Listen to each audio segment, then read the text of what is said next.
Gamergate 2.0 is upon us. Maybe not. I don't know. One of the biggest releases on the video game calendar has just dropped. Bethesda's new, well, frankly, old product has dropped. No, basically, guys, like, come on. It's the exact same shit over and over and over again from this company.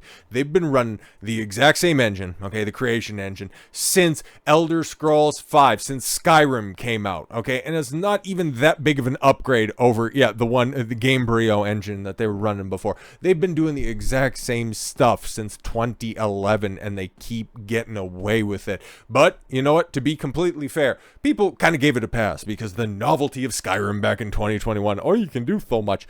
I'm not even a big fan of these games. I played Skyrim a little bit. I tried to play, Fallout 4. I thought that it was absolutely abominable. And then Fallout 76, didn't even bother with. So many other people took that game to the woodshed. And then I watched. Interested, okay, space travel and all that kind of fun stuff. I was never going to play the game, but I was at least interested. Hoped that was good because, you know what, frankly, whenever I see a new release of something this monumental and so anticipated, I hope it's good for people. I hope people enjoy the stuff. I checked into a stream and I was looking and it's like, wow, that looks exactly like Skyrim, and it looks exactly like Fallout. Now it's just in space with a bunch of insufferable women nattering in your ear, and the combat kind of looks like a cross between Destiny, the game, not the blue-haired sodomite that lets his wife get run through by the entire world, and the shitty gunplay that has become synonymous with later stage Fallout games. So I was like, oh, great, another big disappointment. And then you attack on all of the additional culture war stuff, and well, I gotta talk about it. Of course I do. Bethesda's Starfield game features transgender character, promotes the woke ideology in character creator. Oh guys, it's just pronouns. I don't care what you have to say about any of this stuff. And as well pointed out, just get over the pronouns, bro. What's the big deal? Just ignore it. And if you haven't been paying attention to the world lately, well, it's called a slippery slope. It used to be called a slippery slope fallacy, but remember, guys, they just wanted to love who they wanted to love and just be left alone. New amended California bill could punish parents refusing to affirm child's gender identity. Yeah, no, guys, just don't mind it. Just go ahead and tuck that in your back pocket. It's just pronouns. I don't care. It's all right. It doesn't matter. Is it going to take away from your experience? Are you so insecure that when you see pronouns that are on the, it's like, just fuck off. You expect me to pay, what, 60, 70, up in Canada, like closer to $90 just to be lectured to by a bunch of idiots running old software with an empty, unfinished fucking game, because that's what Bethesda games are, okay? Normally people wait. Smart people wait. When it comes to Bethesda games, you wait a couple of months. You wait a year for the games to go on sale, because then the mod community will swoop in and then they'll actually make the games playable afterwards. Don't believe me? Check out literally all the coverage when it comes to these fucking unfinished buggy games. It's called Bugthesda for a fucking reason. It just works. No, it doesn't. You have to outsource that to the people that buy and fix your product in order to make it some vapid sandbox experience. Fucking stories are always trash. They're always disappointing. But the big draw of it is, oh my god, it's such a great open world and it'll be so fun. So fun. Oh yeah, what happened to that Elder Scrolls Online gimmick? Oh, is that still around, or did that shut down? Yeah, great, fantastic. Bethesda's upcoming Starfield game not only promotes the woke transgender ideology in its character creator, but it also features at least one transgender character in the game that the players can interact with. And yeah, I've seen this, and I'm like, oh my god, of course it's in there, okay? And the game, like, graphically, it looks so totally unspectacular. It wouldn't look out of place on a PlayStation 3, on an Xbox 360, because again, that's when the tech of this game comes from, for Christ's sakes. Oh, you can go ahead and travel the universe. You can go to a whole bunch of different star systems. Fantastic. I could do that back in 2008 when Mass Effect 1 first came out. That was the least fun aspect of that fucking game. But at least the gameplay was actually better. Bethesda's Tom Howard confirmed the game would promote her transgender ideology and its character creator back in November of 2021. Yeah, this game has been in development for a long fucking time, only to be shat out and people going, yeah, it's fine, I guess. 7 out of 10. You know, just the standard fare when it comes from the critics, you know. mixed reaction, above average reaction, what the fuck ever. I just more or less care. It's kind of like everything else when it comes to the entertainment industry. Like, what are the people actually saying? And the people themselves, not all that interested, man. Like, there's mixed reactions at best. It's like, yeah, it's fine. And if you're going to be spending $70 on something that's just fine, like, bro, you need to fix your priorities.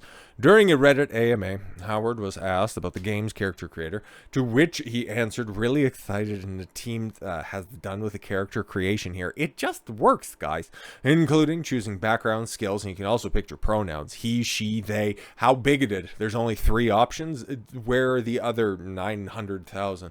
And we've recorded all the relevant dialogue to support that choice. Fantastic. Well, some believe this isn't really meaningful or try to claim it's a science fiction game. It clearly promotes it's clearly a promotion of transgender ideology. Archbishop Alexander Sample, what are we doing? Of the Archdiocese of Portland. You're still in Portland, my guy. Oh my God. Well, I guess, if anywhere needs God, it's definitely Portland.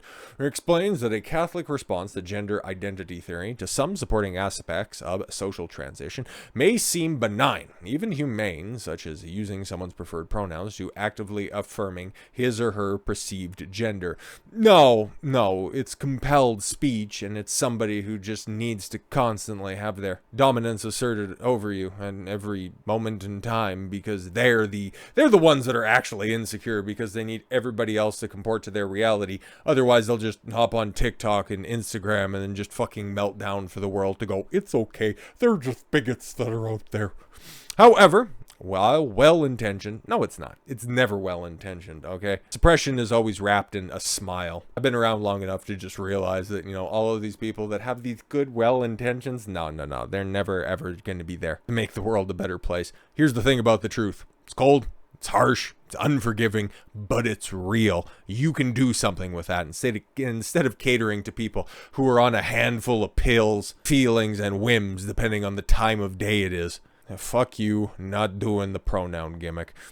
This kind of endorsement may help shepherd a young person on the path of unnecessary medicalization. Social transition is often the first step towards hormones and surgery, he elaborates. Very based there, Archbishop. He continues, a 2020 survey of transgender and non-binary youth found that 64% of respondents were either already receiving cross-sex hormones or desired to do so. Oh, great, and we already know how that ends up going once you start to do the surgery and the hormones and all that stuff. Well, 42% of the time, it doesn't quite end as well as you'd hope it would.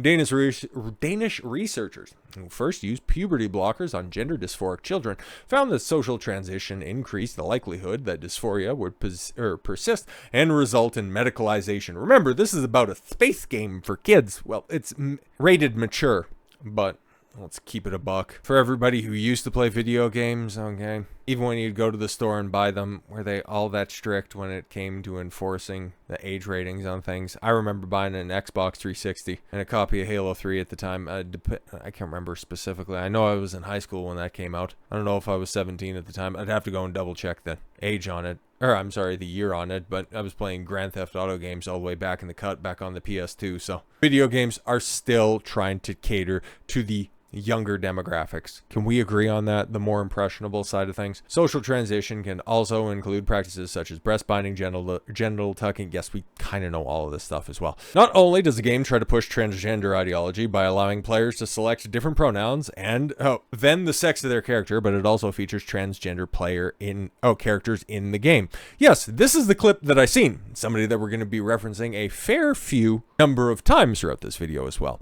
YouTuber Az at HeelvsBabyface discovered one such character while live streaming the game as part of the early access release. Roughly 4.5 hours after booting up the game, he comes across a female character named Hadrian that tasks him with taking down a terramorph and restoring power to an outpost. It sounds very video gamey and totally fine. I was like, oh, okay, cool. You get a quest from somebody, you go and kill the space monster, you come back and you get some credits. Sounds fun. Okay, that would be great, right? But here's where it comes just super intolerable.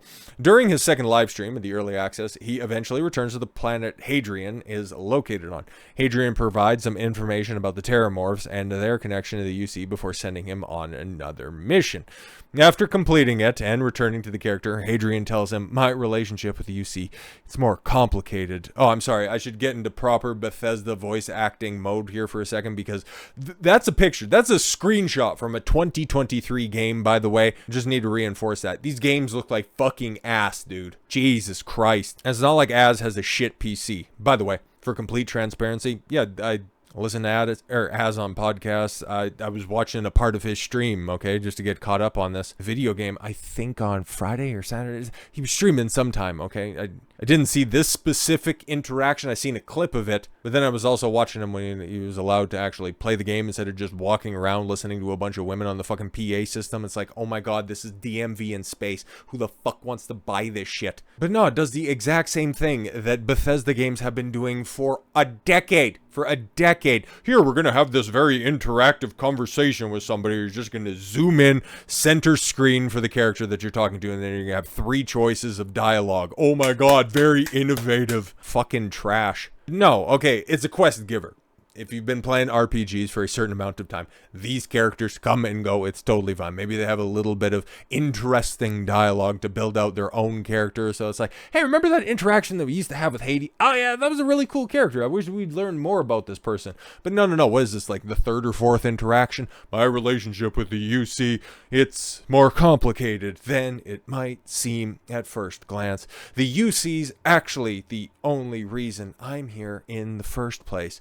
I am a clone of a man named Francois Sanon, one-time fleet admiral of the UC during the Colony War, former head of the UC Navy. They've called him Vivictus, woe to the defeated, in Old Earth Latin, a title he earned. Oh my god, exposition dump. This is why, for the most part, stories and games are absolute fucking trash. I want all the smoke on this one. I don't give a fuck. For all those idiots that thought I was being arrogant talking about the Hunger Games. Oh, you ain't seen nothing yet. Get fucked, fruits. I was gonna say something else, but we'll go ahead and save that for another time. Don't worry about it. But no, I'm playing this shit. I don't fucking play Bethesda games. I actually want, like a story to progress shit instead of just, here's the sandbox and a couple of fucking busted shovels and a bucket that has a hole in the bottom. It just makes the experience better. Like, ugh. The only gunplay that I want to engage in when it comes to a Bethesda game is the one where I just put the fucking barrel in my mouth. But no, man, why? Why on fucking earth is this necessary? Okay? Why is this a conversation that you need to have very early into the game when you're dealing with interplanetary travel? Hi, I'm a trans allegory. I'm a clone of a dude. If you're actually a clone, why don't you look like the guy that you're cloned from? No, you're diverse space clone. It's like, oh, okay, cool. Why do you have to tell me that? Why is that fucking interesting at all? So yeah, Az was definitely having a time about him. And like I was saying before, yeah, listen to Az, watch a couple of his streams as well once again. He's a very entertaining guy. And at the same time, he's a very authentic guy.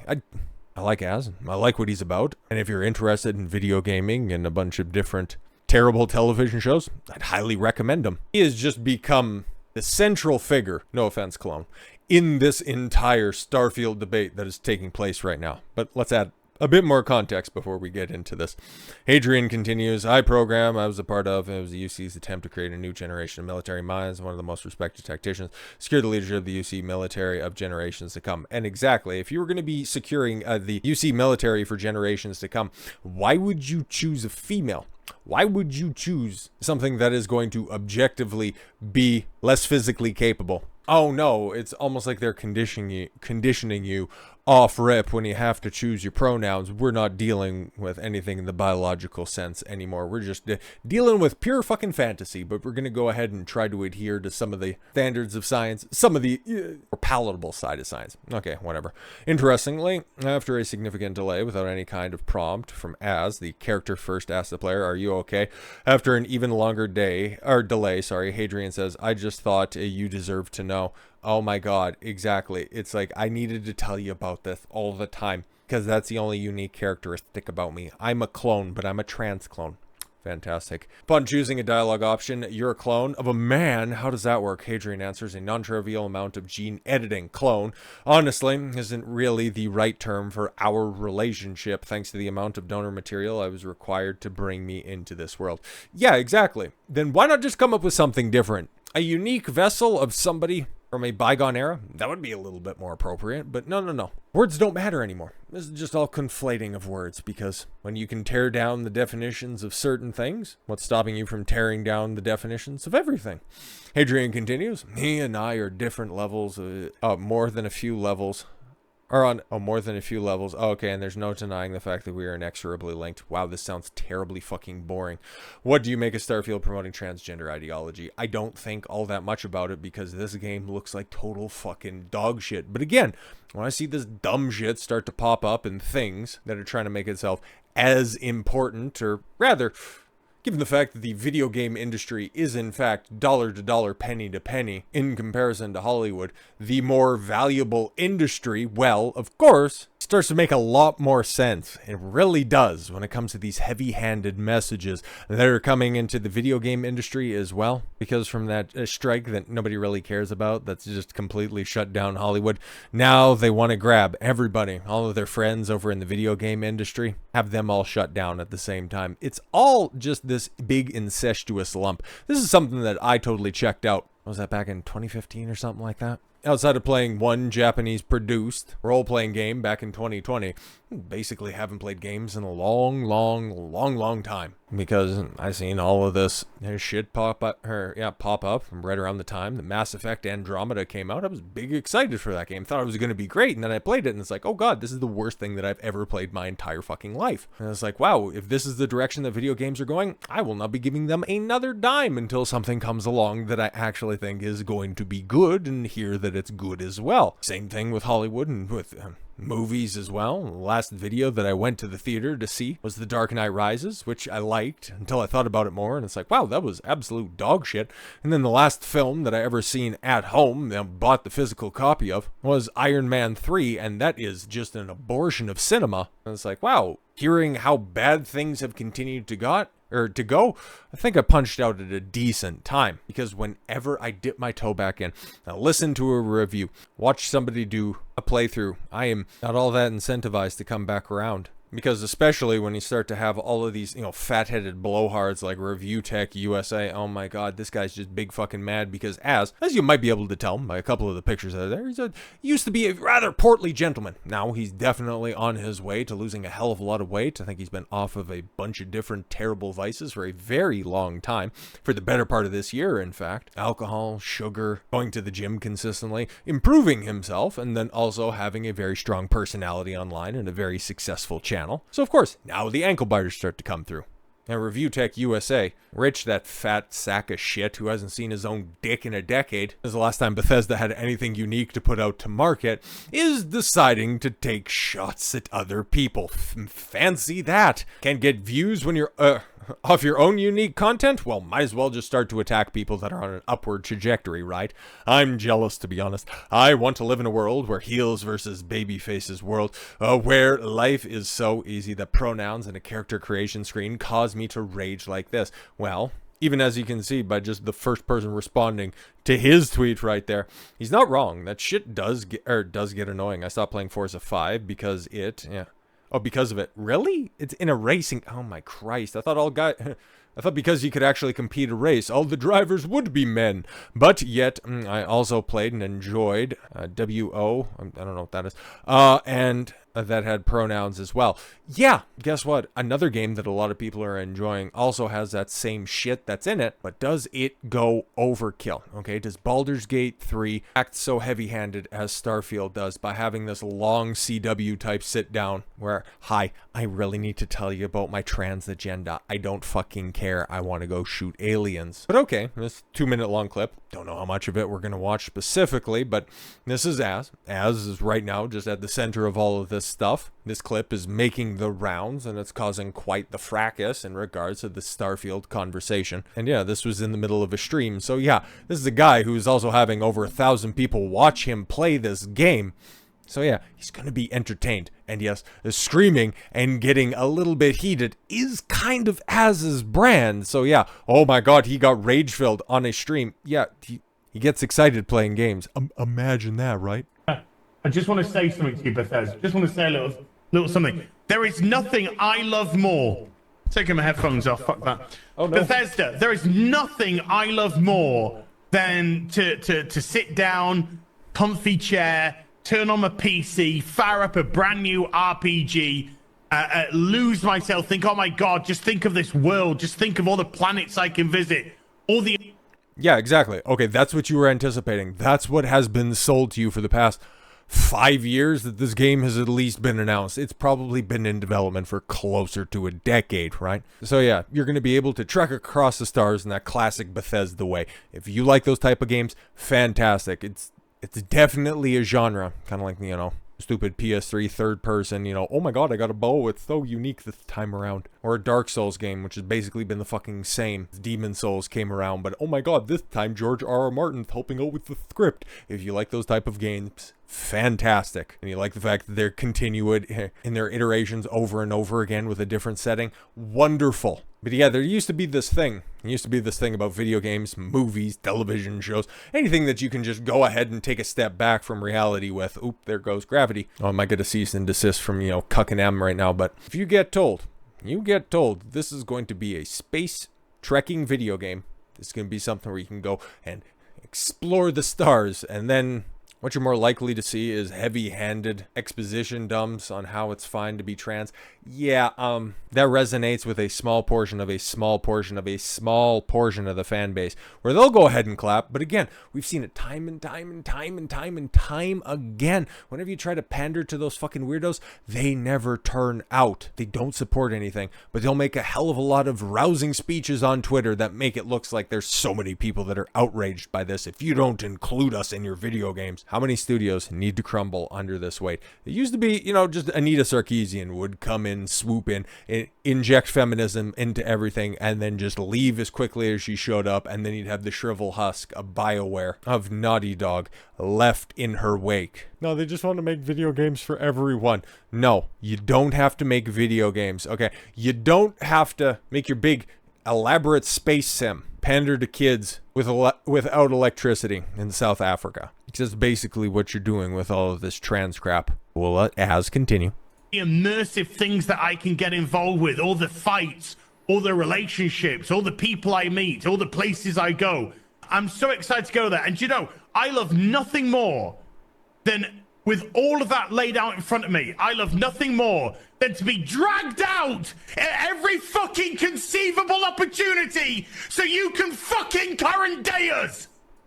Yeah, exactly. It's supposed to be a not postmodern, that's the wrong term.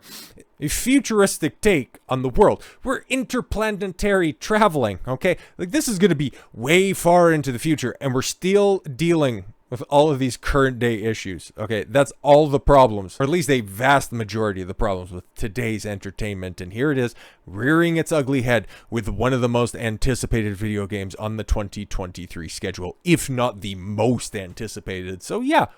Oh, he's being overly dramatic. I wish that I lived in a world where I could get this upset by something. No, he's speaking to the people. He is speaking to the people who are looking forward to this game. People who probably saved up in order to buy something, because what was the last game that Bethesda put out? You know, just go ahead and shelve Fallout 76 for a second. Fallout 4, when was that back? 2015? Maybe even earlier than that? Like, it's been a second since you've had a proper Bethesda release. And here it is, just to remind you that 2023 sucks as fucking much as it possibly does in the future as it does today. Just wait until you go to the big orange planet where it's just a bunch of guys with a spray tan and a comb over with big navy blue suits and long red ties meet you at the space dock and tell you, no, you can't come here. You can't cross my wall on my planet. It would be just as fucking eye-rolling. Sorry, did you want to get immersed in our world? Yeah, well, guess what? Yeah. Fucking pronouns! Yeah. Fucking gender ambiguity! Fucking current day Californian shit! Because that's all we fucking know! Because we're boring! We're so fucking boring! That's what it is. That's what it is. Every single time that I see a breakdown of any new piece of entertainment, that's all it is. It's because that's all these fucking idiotic writers know. They only know the world that's around them in their very small insular bubble in Southern California where the biggest problem that they face on a consistent day is to make sure that they aren't misgendered when they go and pick up their $20 coffee while they go sit in their fucking cubicle surrounded by pictures of their cats. They were taught by people who think like that in order to get their stupid English degrees or creative writing degrees, only to be hired by a studio with the best of intentions and then have it taken over like Rockstar. Pretty sure I did a video on the GTA 6 leaks and how it's just going to be more inclusive and we're going to have our first female character, and it's like, oh great, we know exactly how that's going to fucking go because we have pattern recognition at this point in time. Whenever you have strong female protagonist in the video games, like for me, something that I noticed a long fucking time ago,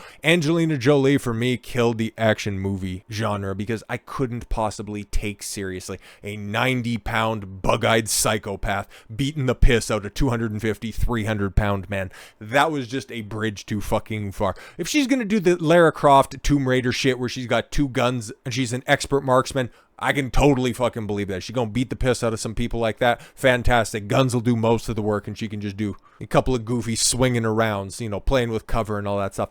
That's a little bit more believable. But what is that? Salt, or what's the one with Johnny Depp? All of those fucking films suck a giant dick. Because it's just out there telling you passively, or maybe just a little bit more overtly with some of the new shit. Women are just as good as men, and plus they can do it in heels. When in actuality, in real life, you keep trying to reinforce that shit, you end up getting your teeth fucking knocked out on the street by somebody with a screw loose. It is setting everybody up for failure, and you're just supposed to sit back because it's not that bad, bro. Why are you getting so mad? It's taking males' aggression, our first emotional response, out of the equation and just going, why are you so triggered, bro? No, there's a good fucking reason. They came in, these fucking cretins came in and polluted your escapism, your entertainment. You can't turn on a sporting game without being inundated with current day messaging.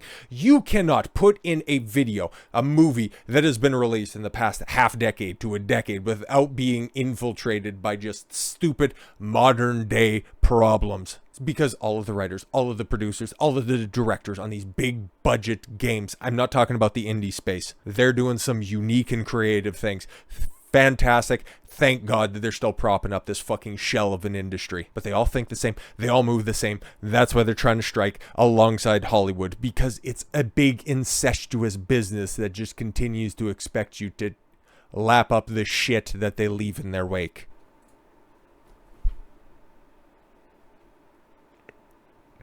We can't see past our own fucking reflection. Yeah. That's the level of our narcissism here at Bethesda Western Game Company. Fuck your immersion. Fuck you having a good time. Fuck you falling into a world and just getting lost. No, no, no. Current fucking day. No, exactly. Like, he's absolutely right to be pissed off because, again, he's being an advocate for the consumers. He's being an advocate because he knows his fans. He knows the people that watch his videos are going to go out there and, depending on his recommendation, either buy the video game or not. And it's, at this point in time, it's not a cheap prospect. That's why I laud these guys for what they do, okay? Because movies, I keep saying videos and switching movies and videos. It's all right. But no, the average movie that hits the film or the theater at this point in time, it's 3 hours, man. And by the time that you go to the theater, you got to park and you got to travel and all that shit. That's like 5 hours carved out of your day in order to just sit down and maybe not be entertained, feel like you're wasting your time, and then just the financial amount that you're just dropping there, $20 for a ticket in order to go to one of those fucking places, and then you got to put everything else on top of that. And that's only if you're going by yourself. If you're taking a date, you guys are going together as a group of friends, and you end up with a shitty experience. It's like, no. That's why I laud these guys that do a good job of this stuff and then consistently review it. And then the people that just tried to fucking ankle bite off this shit, go fuck yourself, you fat. I was about to say a bad, naughty word. I want to get this, at least, the possibility of it monetized. Somebody who I make mention of a lot, and somebody who also streams with Az on a semi-regular basis, and somebody who, again, even though I might disagree with on a couple of his takes, think that a few of them are pretty stupid and short-sighted. Sargon of Akkad, Carl Benjamin, one of the first people that I listened to in this space, and somebody who knows a ting or two about the encroachment of politics when it comes to video gaming. It's not really about pronouns. Pronouns are just a symptom of the pervasive corrupting force of social justice continuing to humiliate white men for the crime of being a white man. It's everywhere in the real world, and now it's in his Escapism, which is paid good money for. Again, yeah, $70 American. This is, and it's just, it's so funny because, okay, even speaking about video games back in the day, like when they were $60 on the Xbox 360 and then in the early days of the PS4, that's just the standard copy. And the way that they've just moved things, EA was especially bad at this stuff. You had the standard copy, then you had the gold copy, and then you had the collector's copy, where basically they would release, and this is a big problem with the AAA industry and why I think that, video games are definitely heading for a downturn, especially with a terrible economy, but it's more political stuff that we can talk about in the future. But no, they've effectively, if you want the complete experience, even though everything's already done, they just continue to paywall off different things. You could pay what is now, $70 for the base game. But if you want the additional add-ons, you want the additional content that is just hidden behind a paywall, you're paying upwards of $80, $90, $100 per video game. So yeah, good money, exceptionally fucking good money. Okay, I got a little bit of a nest egg that's built up, but whenever something costs $100 specifically, I got to think if I'm going to get good use out of that. And yeah, a Bethesda game, if it's good, you can get hundreds of hours of content. There are still people playing to this very day who you may or may not know who are playing older copies of Skyrim, Fallout 3, okay, even just getting over to a different company, okay, GTA 5. They've put hundreds, if not thousands of hours into those games over the 10 years that those video games have been released. I know, right? They definitely got their value out of their purchase. No, as points out, as Carl points out, as many other people points out, you want to be entertained. You don't want to be lectured to. The entire philosophy is built on a series of lies that requires us all to commit to its lies or face punishment. Why are we supposed to clap for men winning women's sports? Approve of diversity hires who put people's lives at risk, and believe in the media that tell us a white men are the most dangerous group in our countries. The agenda is not incidentally aimed against white men. It is openly prejudicial and explicitly targets and demonizes them every single day, the most powerful pulpits in our society. An evil will has infused itself across our civilization, and it demands we recognize it as good. Every day and every way we are lied to by people who know, we know, they are lying. And yet they feign outrage and turn us into a prize if we speak up and say that they are lying. It is unbearable, and they expect us to pay, for the privilege. That's why HeelvsBabyface is angry, and I don't blame him. Exactly. If you take a specific lens and you just view the world and the way that different language is being used right now, you understand that there's a message being pushed by the simple verbiage that people construct their sentences with. From the people that are talking on television to the common parlance amongst the rank and file individual, there's a certain base level of feminism that is always at play, certain level of intersectionality always at play. The default feminism is very, very overt. Everything needs to be couched in how it can be beneficial for women. You can see that whenever a politician talks. But as for the intersectionality, the blank slate equalism that has bound its way as the base layer of society, well, just want you to ask yourself, just to go and listen. Just go and listen out there and just hear if you can say this. If you see a woman walking on the street, or even a man, certain types of men that are walking the street as well, they're looking for somebody to spend the rest of their life with. They're looking for somebody to, look over, cuddle with, sit down on the couch and enjoy one of these terrible shows or terrible movies that get put out right now, or maybe even just play one of these unabashedly woke video games. Are they looking for a boyfriend or girlfriend anymore? Are they looking for a husband or a wife, or are they looking for a partner? Yeah, exactly. Starts to make a hell of a lot more sense now, doesn't it? When you see it, you can't unsee it. So this was a very eloquent way of putting things. Let's take it a little bit more base level. Shout out to the big man Razor Fist right there for just pointing out something very, very obvious. And then when you got fucking stupid ass Hasan, which, oh my god, can this guy just not fucking stick his big entitled fucking privileged foot in his mouth every single time he tries to do something? This weird British guy, losing his I gotta go for a sec. I'll be right back. Okay, did you guys read the rest of that? Okay, I needed to ban some people in my chat real quick. I don't know, and like America deserved not. Anyways, mind over selecting pronouns in Starfield is the perfect demonstration as to why we must bring back lobotomies. As doesn't like that there is current day politics in his futuristic space sim. You want to remove his brain. It's very interesting. I forget whose response or whose post that I ended up putting my response underneath of it by saying, oh, I think Hasan's probably eliciting a new supporters for his chat if he's advocating for lobotomies. It's the only way that you can enjoy that slow talking mongoloid. But as Razorfist puts it, we'll say, or I'd say we should start by carving into your brain tissue, but they don't make scalpels that small. Yeah, exactly. So we're starting to see the battle lines drawn because this is such a very high profile game right now and everybody has very polarized responses to it. Is it woke trash? Sure seems like that. Is it fun to play? Sure seems dated. But is the cultural conversation kind of overtaking if this is a good game or a bad game? Sure as fuck better believe it. So with all that said, thank you all very much for the gift of your time. I've been Don Consuelo. I want you to follow your gut and get after it. And oh boy, this is a throwback to the old days with the time code running right now. Take care, everyone. Enjoy. Tomorrow should be a very fun day because I think for most places out there, it's going to be a long weekend for you. So we'll catch you later. Take care. Bye.